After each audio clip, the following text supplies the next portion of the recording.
तैत्तिरीय उपनिषद में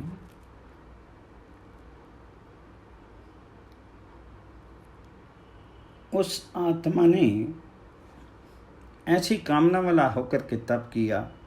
तप शब्द से यहाँ ज्ञान कहा जाता है, जैसा कि जिसका ज्ञान रूप तप है इस अन्य श्रुति से सिद्ध होता है। आप्त काम होने के कारण आत्मा के लिए अन्य तप तो असंभव ही है। उसने तप किया, इसका तात्पर्य यह है कि आत्मा ने रचे जाने वाले जगत की रचना आदि के विषय में आलोचना की। इस प्रकार आलोचना अर्थात तप करके उसने प्राणियों के कर्म आदि निमित्तों के अनुरूप इस संपूर्ण जगत को रचा, जो देश काल नाम और रूप से यथानुभव सारी अवस्था में स्थित सभी प्राणियों द्वारा अनुभव किया जाता है।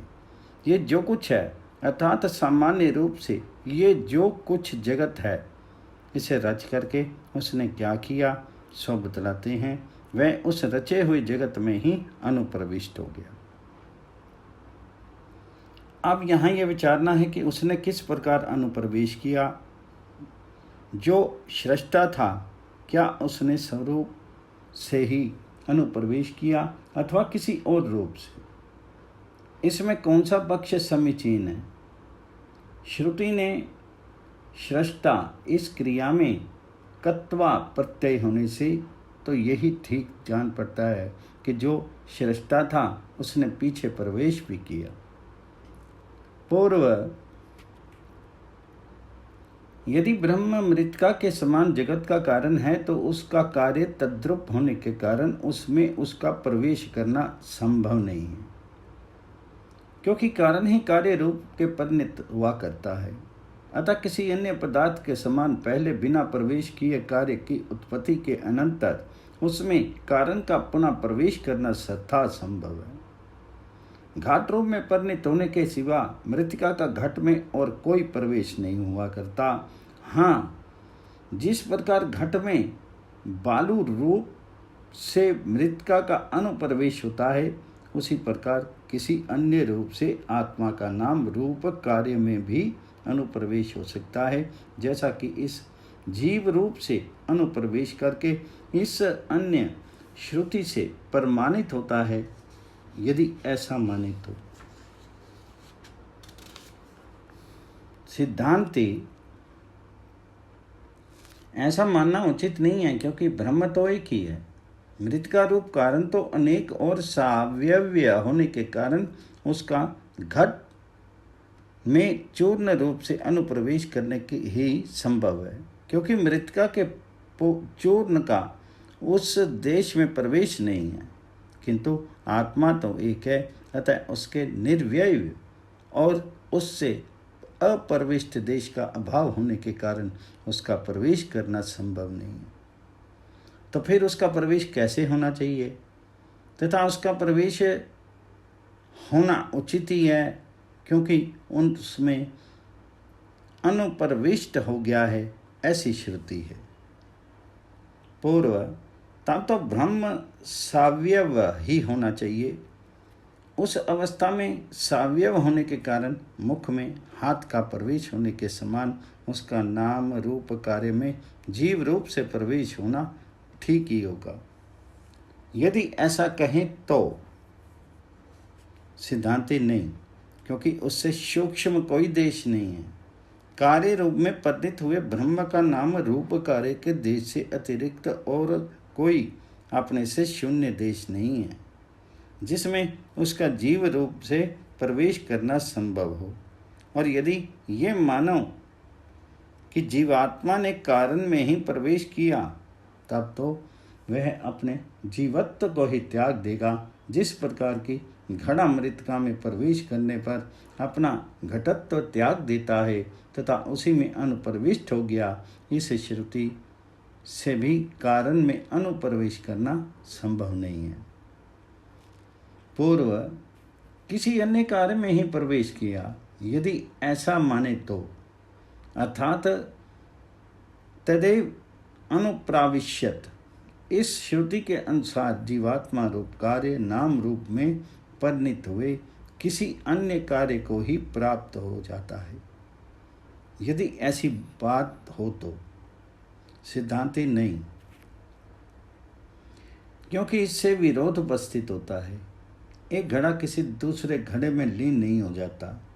इसके सिवा ऐसा मानने से व्यतिरेक श्रुति से विरोध भी होता है। यदि ऐसा मानेंगे तो जीव नाम रूपात्मक कार्य से व्यतिरिक्त भिन्न है, ऐसा अनुवाद करने वाली श्रुतियों से विरोध हो जाएगा और ऐसा होने पर उसका मोक्ष होना भी असंभव होगा, क्योंकि जो जिससे छूटने वाला होता है वह उसी को प्राप्त नहीं हुआ करता। जंजीर से बंधे हुए चोर आदि का जंजीर रूप हो जाना संभव नहीं है।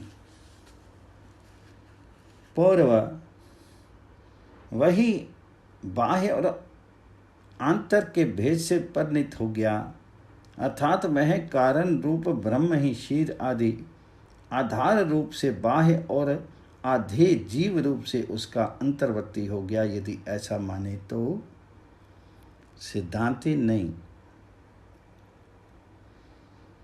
क्योंकि प्रवेश बाहर रहने वाले पदार्थ का ही हो सकता है। जो जिसके भीतर स्थित है वह उसमें प्रविष्ट हुआ नहीं कहा जाता। अनुप्रवेश तो बाहर रहने वाला पदार्थ का ही हो सकता है, क्योंकि प्रवेश शब्द का अर्थ ऐसा ही देखा गया है जैसा कि घर बना करके उसने प्रवेश किया इस वाक्य में। यदि कहो कि जल में सूर्य के प्रतिबिंब आदि के समान उसका प्रवेश हो सकता है तो ऐसा कहना भी ठीक नहीं है, क्योंकि ब्रह्म अपरिच्छिन्न और अमूर्त है।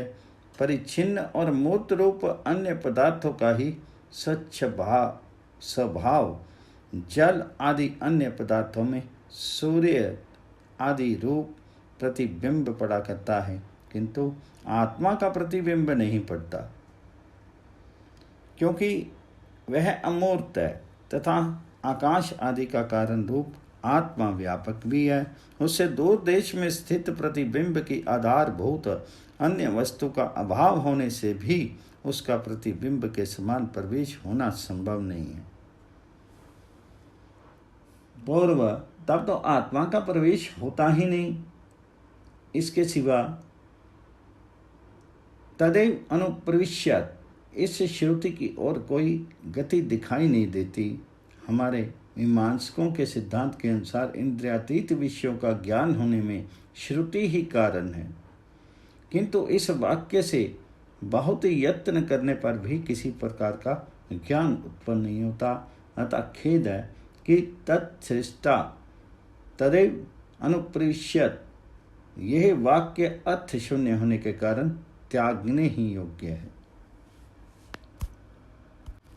सिद्धांति ऐसी बात नहीं है, क्योंकि इस वाक्य का अर्थ अन्य ही है। इस प्रकार अप्रासंगिक चर्चा क्यों करते हो? इस प्रसंग में इस वाक्य को और ही अर्थ कहना अभीष्ट है, उसी को स्मरण करना चाहिए। ब्रह्मवेता परमात्मा को प्राप्त कर लेता है। ब्रह्म सत्य ज्ञान और अनंत है, जो उसे बुद्धि रूप गुहा में छिपा हुआ जानता है इत्यादि वाक्यों द्वारा जिसका निरूपण किया गया है, उस ब्रह्म का ही विज्ञान यहाँ बतलाता अभीष्ट है। उसी का यहाँ प्रसंग भी है। ब्रह्म के स्वरूप का ज्ञान प्राप्त करने के लिए ही आकाश से लेकर के अन्न में कोश पर्यंत संपूर्ण कार्य वर्ग दिखलाया गया है, तथा ब्रह्म अनुभव का प्रसंग भी चल ही रहा है। उसमें अन्न में आत्मा से भिन्न दूसरा अंतरात्मा प्राण में है, उसका अंतर्वर्ती मनों में और फिर विज्ञान में। इस प्रकार आत्मा का विज्ञान गुहा में प्रवेश करा दिया गया है और वहाँ आनंद में ऐसी विशिष्ट आत्मा को प्रदर्शित किया गया है। इसके आगे आनंद में इस लिंग के ज्ञान द्वारा आनंद के उत्कर्ष का अवसान भूत आत्मा, जो संपूर्ण विकल्प का आश्रयभूत एवं निर्विकल्प ब्रह्म है तथा आनंद में कोश की पुण्य प्रतिष्ठा है, वह इस गुहे में ही अनुभव किए जाने योग्य है। इसलिए उसके प्रवेश की कल्पना की गई है। निर्विशेष होने के कारण ब्रह्म बुद्धि रूप गुहा के सिवा और कहीं उपलब्ध नहीं होता, क्योंकि विशेष का संबंध ही उपलब्धि में हेतु देखा गया है। जिस प्रकार की राहु की उपलब्धि में चंद्रमा और सूर्य रूप विशेष का संबंध, इस प्रकार अंतःकरण रूप गुहा और आत्मा का संबंध ही ब्रह्म की उपलब्धि का हेतु है, क्योंकि अंतःकरण उसका समीपवर्ती और प्रकाश स्वरूप है। जिस प्रकार की प्रकाश युक्त घट आदि की उपलब्धि होती है, उसी प्रकार बुद्धि के प्रत्यय रूप प्रकाश से युक्त आत्मा का अनुभव होता है। अतः उपलब्धि की हेतुभूत गुहा में वह निहित है, इसी बात का यह प्रसंग है। उसकी वृत्ति व्याख्या के रूप में ही श्रुति द्वारा उसे रच करके वह पीछे से उसी में प्रवेश कर गया, ऐसा कहा गया है। इस प्रकार इस कार्यवर्ग को रच करके इसमें अनुप्रविष्ट सा हुआ आकाश आदि का कारण रूप वह ब्रह्म ही बुद्धि रूप गुहा में दृष्टा, श्रोता, मनता और विज्ञाता ऐसे सविशेष रूप सा जान पड़ता है। यही उसका प्रवेश करना है। अतः वह ब्रह्म कारण है, इसलिए उसका अस्तित्व होने के कारण उसे है इस प्रकार ही ग्रहण करना चाहिए। उसने कार्य में अनुप्रवेश करके फिर क्या किया? वह सत्य मूर्त और असत्य अमूर्त हो गया। जिसके नाम और रूप की अभिव्यक्ति नहीं हुई है, वे मूर्त और अमूर्त तो आत्मा में ही रहते हैं। उन मूर्त एवं अमूर्त शब्द वाच्य पदार्थों को उनका अंतर्वर्ती आत्मा केवल अभिव्यक्त कर देता है। उनके देश और काल आत्मा से अभिन्न है, इसलिए आत्मा ही मूर्त और अमूर्त हुआ, ऐसा कहा जाता है।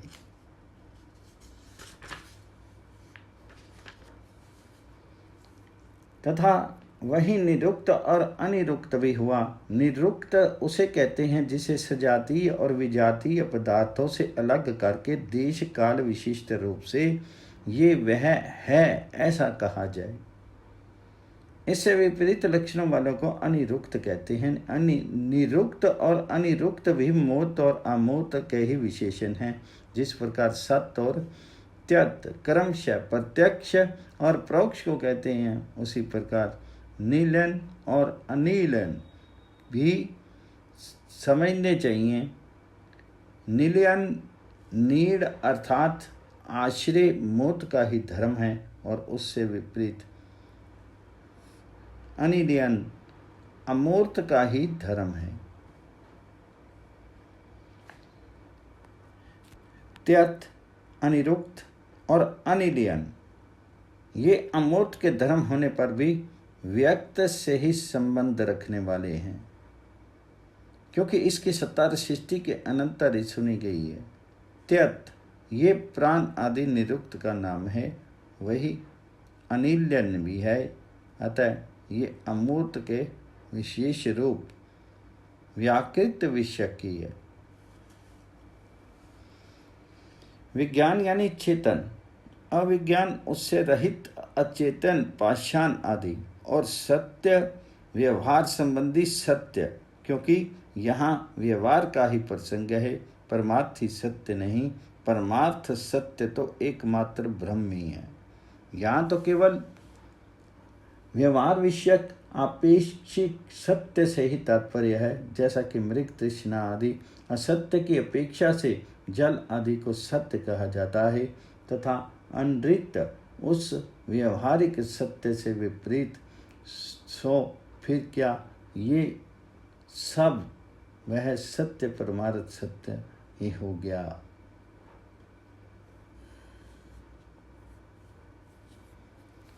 वह परमार्थ सत्य है क्या? वह ब्रह्म है, क्योंकि ब्रह्म सत्य ज्ञान एवं अनंत है। इस प्रकार उसी का प्रकरण है, क्योंकि सत्य त्यक्त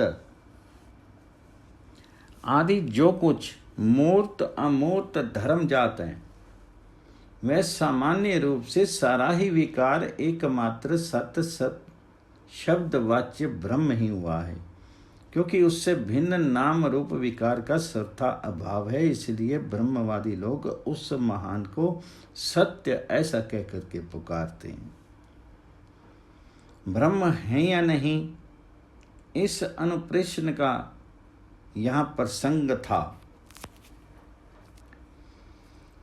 उसके उत्तर में ये कहा गया था, आत्मा ने कामना की कि मैं बहुत हो जाऊं।